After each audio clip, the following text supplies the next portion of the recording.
amigos do canal Redemptoris Mater. Sejam muito bem-vindos. É com muita alegria que os recebemos aqui.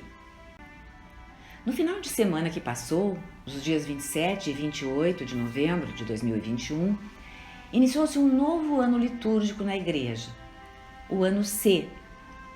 E esse novo ano começa com um tempo especial, que é o tempo do Advento.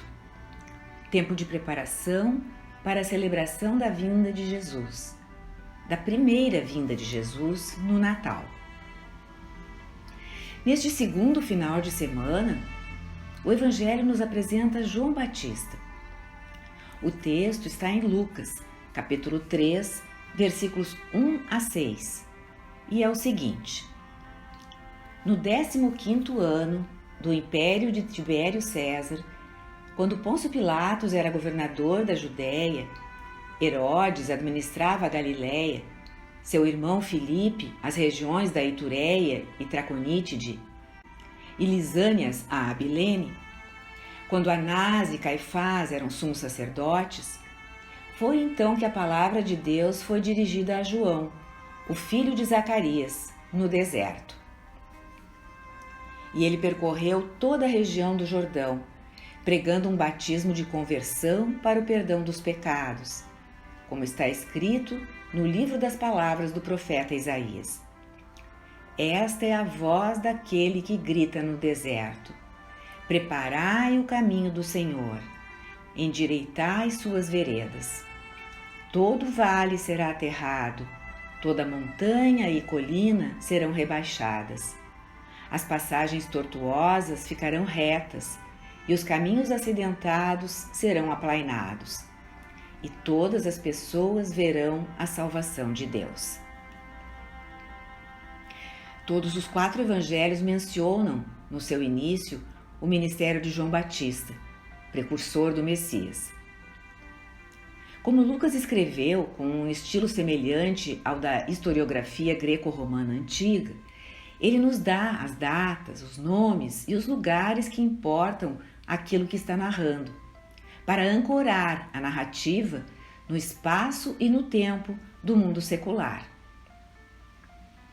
É muito importante para nós, cristãos, compreendermos e defendermos que Lucas está escrevendo sobre a história de acontecimentos reais, palpáveis e aferíveis nos anais da história mundial, num tempo e num ano determinados.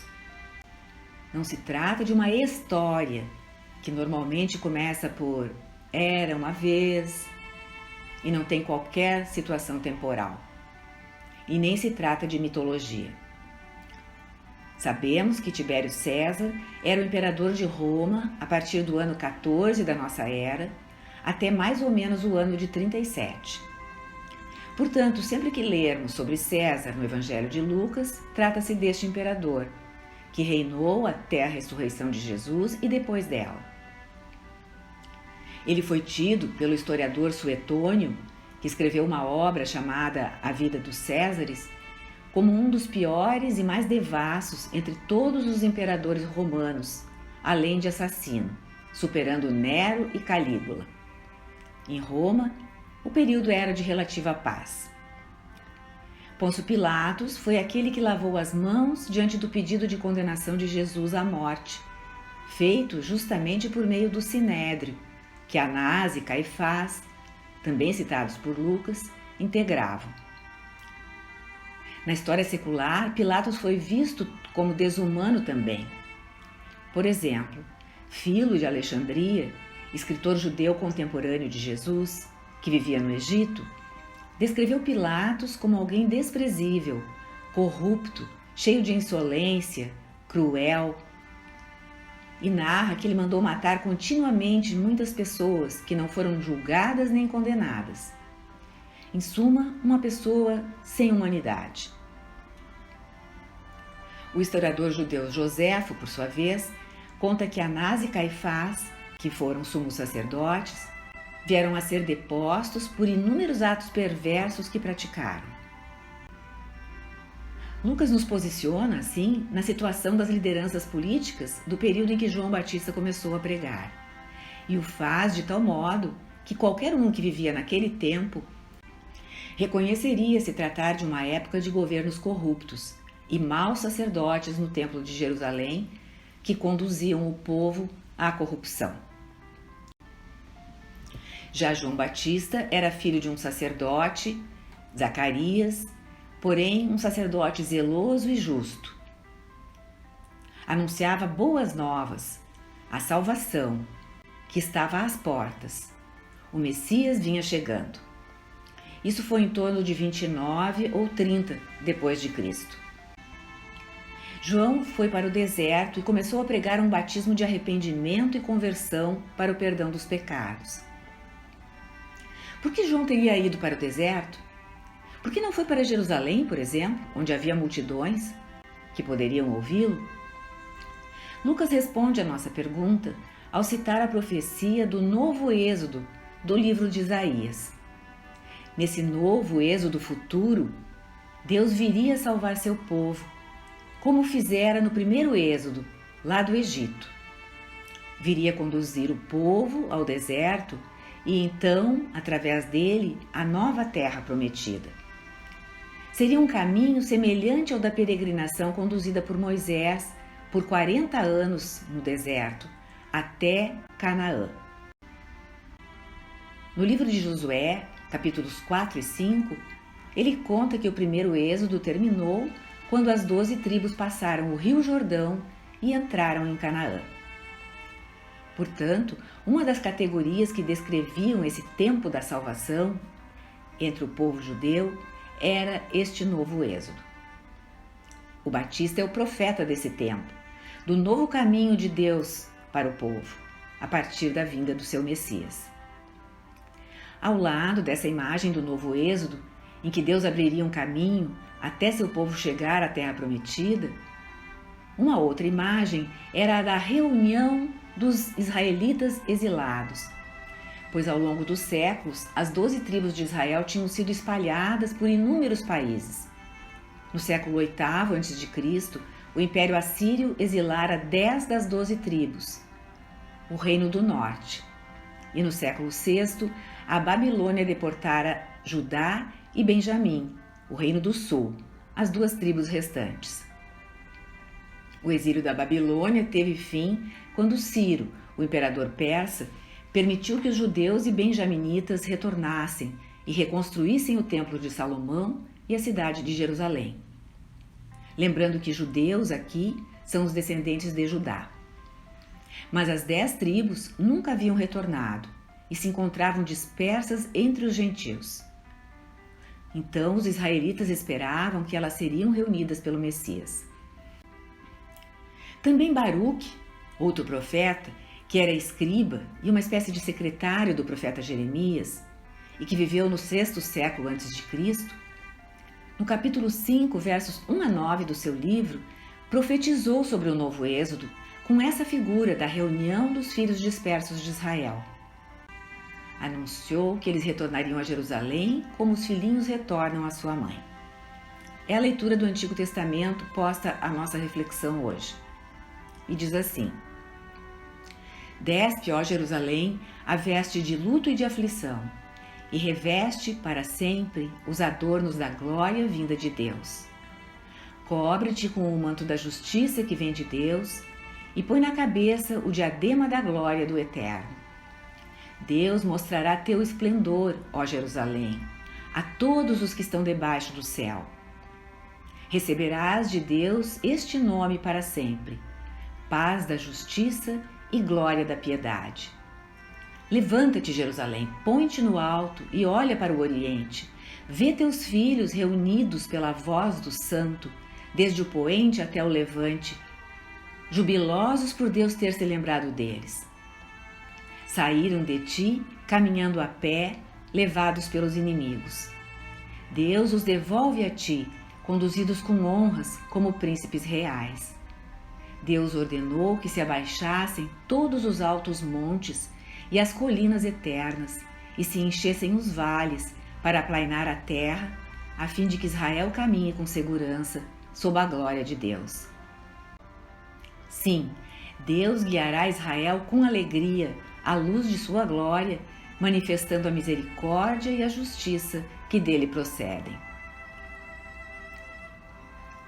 Por essa profecia, Baruca anuncia a volta de todas as tribos de Israel do exílio para uma Jerusalém nova, mais gloriosa, e para um novo templo, maior do que o de Salomão. Uma Jerusalém vestida de justiça e ornada com o diadema da glória de Deus. Era isso que João Batista estava anunciando no deserto, junto ao Rio Jordão.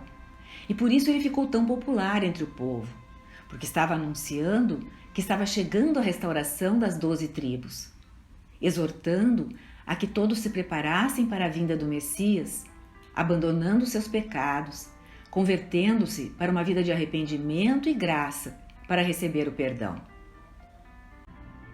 Porque fora justamente o pecado de Israel que levara à conquista pelas outras nações e aos subsequentes exílios. A quebra da aliança com Deus é que os dispersara. É o pecado que afasta, também hoje, da terra prometida que Deus preparou para toda a humanidade, que pode ser alcançada pelo arrependimento e o perdão que Deus sempre quer dar. Isso é justamente o que Jesus faz ao iniciar seu ministério público. Convoca não 1, 2, 10 discípulos, mas 12. Reúne-os em torno dele, mostrando que começou a restauração das 12 tribos de Israel. Todos serão reunidos dos lugares em que se encontram em torno de um novo templo, um templo verdadeiro que é Ele mesmo, e de uma nova Jerusalém que Ele está fundando, a Igreja, a qual Ele mune de todos os instrumentos para ajudar-nos a chegar na Terra Prometida, que é a Pátria Trinitária, a pátria da comunhão com a Santíssima Trindade. Para isso Ele nos deixou os sacramentos, a graça, o sacerdócio e tudo mais. Em nossa caminhada na Igreja, portanto, procuremos nos sentir como os israelitas descritos pelo Salmo responsorial, que está falando do retorno da Babilônia. Parecia-lhes um sonho, tanta era a alegria, pois Deus restaurara a sorte de Sião. Cantavam de contentamento ao voltarem, repetindo continuamente que Deus fizera grandes coisas por eles. Haviam semeado com lágrimas, mas colhem em gritos de alegria, é o que diz o Salmo. Assim nós, as pessoas de hoje e de toda a história depois da ressurreição de Cristo, precisamos nos acostumar a sentir sem indiferença, sem aquela postura de estar acostumado. Sentir com um olhar que alcance a grandeza da realidade do que Deus fez e faz por nós. Neste tempo em que nos preparamos para celebrar o nascimento do Messias no Natal, podemos meditar e cultivar essa compreensão das coisas. Calcemos as sandálias daqueles israelitas que retornavam do exílio. Alegremo-nos e cantemos com eles, pois Jesus Cristo, o Messias, nos salva, nos ama, nos conduz pela mão da Igreja que fundou para a eterna terra prometida. O Papa Gregório Magno, na sua homilia sobre este Evangelho de Lucas, explica que o evangelista não só situou o nascimento de Jesus no tempo e na história do mundo, quando mencionou os líderes políticos e religiosos de então, o imperador e os sacerdotes, mas Lucas também indicou como isto era apropriado, por apontar que reis e sacerdotes Jesus vem vencer e tirar-lhes o poder. Ele que vem ao mundo como o verdadeiro rei e o verdadeiro sumo sacerdote, que inaugura o novo reino de justiça e a nova e eterna aliança entre os seres humanos e Deus. Ainda temos um ponto para o qual olhar: as palavras de João Batista, refletindo a profecia de Isaías. Preparai o caminho do Senhor, endireitai suas veredas. Todo vale será aterrado, toda montanha e colina serão rebaixadas. As passagens tortuosas ficarão retas e os caminhos acidentados serão aplainados. Vamos entender essas expressões. No deserto havia muita areia que se movimentava e os caminhos para as cidades próximas eram mal traçados e raros, inclusive para Jerusalém. Quando algum personagem importante ou uma comitiva se aproximava, era preciso sair com os instrumentos adequados e refazer às pressas o caminho de acesso à cidade. É isso que João pedia, pois vem o maior e o mais importante personagem, que é Jesus Cristo, o Salvador. As palavras de João não tinham e não têm um significado material. João exortava que seus ouvintes fizessem estas coisas em suas vidas, em seus corações, endireitando o que não estivesse reto, preenchendo o que faltasse nos vales da indolência, da preguiça, do abatimento, da temperatura morna, dos que ficam em cima do muro, da acomodação e do medo.